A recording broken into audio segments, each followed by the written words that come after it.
एक गांव में एक साहूकार अपने परिवार के साथ रहता था। परिवार में उसकी पत्नी, एक बेटी और एक बेटा था। शानदार बंगला, नौकर चाकर, गाड़ियां और सब शानो शौकत का सामान था उसके पास। गरीब लोगों को बहुत ज्यादा सूद यानी ब्याज पर कर्जा देना उसका धंधा था। अक्सर लोग तंगी के दिनों में या किसी त्योहार या ब्याह शादी के मौके पर उस साहूकार से कर्जा ले लेते थे।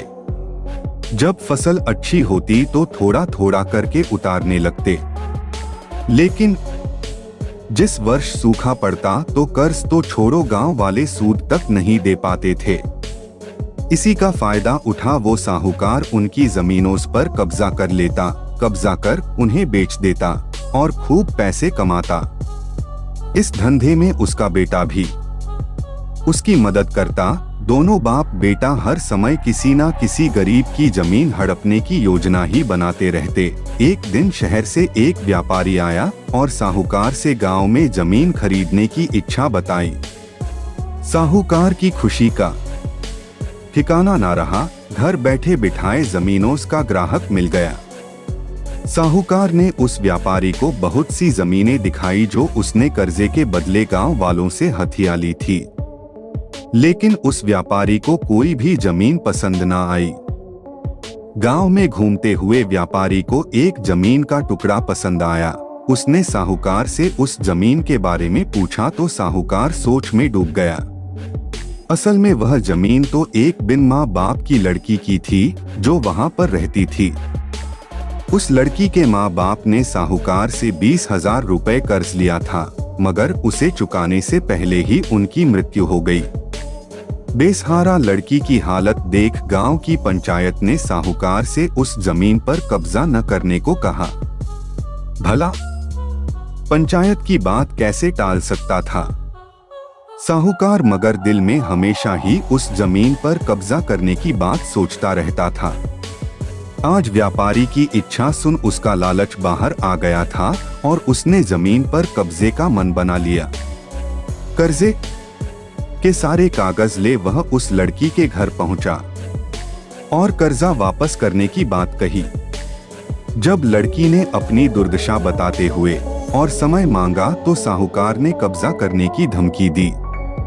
कब्जे की धमकी सुन वह लड़की पंचायत के मुखिया के पास गई और उसकी जमीन को बचाने की दुहाई लगाई।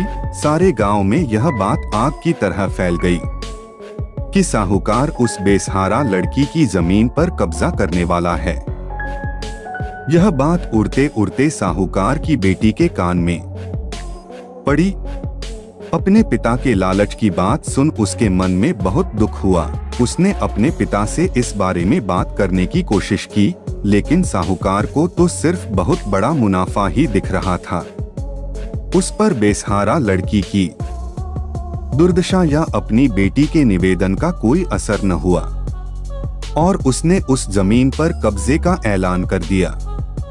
साहूकार की बेटी ने भी जिद पकड़ ली कि उस लड़की की जमीन पर कब्जा न होने देगी, पर अपनी एक न चलती देख उसके दिमाग में एक योजना सूझी। अगले दिन सुबह सुबह वह बेसहारा लड़की और उसके साथ 2 लोग साहूकार के घर पहुंचे और कर्ज की 5,000 की किस्त दे दी। साथ में यह भी कहा कि 3-4 महीनों में कर्ज के बाकी रुपए भी उन्हें मिल जाएंगे। रुपया देने के बाद रसीद ले सब चले गए।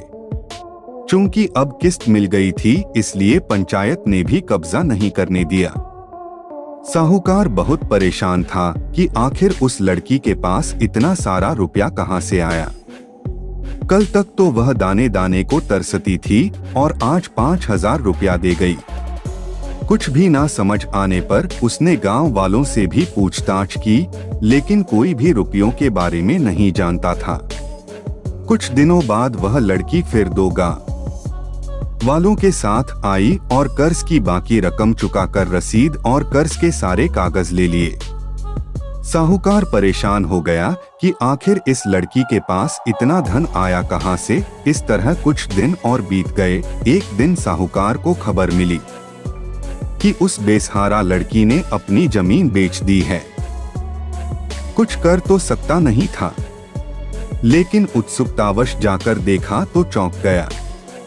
जमीन पर एक बोर्ड लगा था।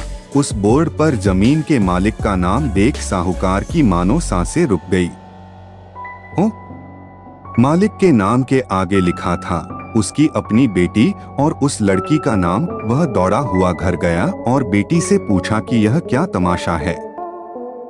तब उसकी बेटी ने उसे बताया कि उस गरीब लड़की की मदद के लिए उसने अपने सारे गहने बेच डाले ताकि उसकी जमीन आपके कब्जे से बच सके, लेकिन जमीन आपसे छुड़ाते ही उस बेसहारा लड़की ने उदारता दिखाते हुए आधी जमीन मेरे नाम कर दी। बेटी ने उसे समझाया कि आप तो उस लड़की का आखिरी सहारा भी छीन रहे थे, मगर उस लड़की का बड़प्पन तो देखो, उसने जमीन छुड़ाते ही मेरे गहनों के बदले अपनी आधी जमीन मुझे दे दी। यह सब सुन साहूकार को शर्मिंदगी महसूस हुई और उसने भविष्य में कभी किसी की जमीन न हड़पने का वचन दिया।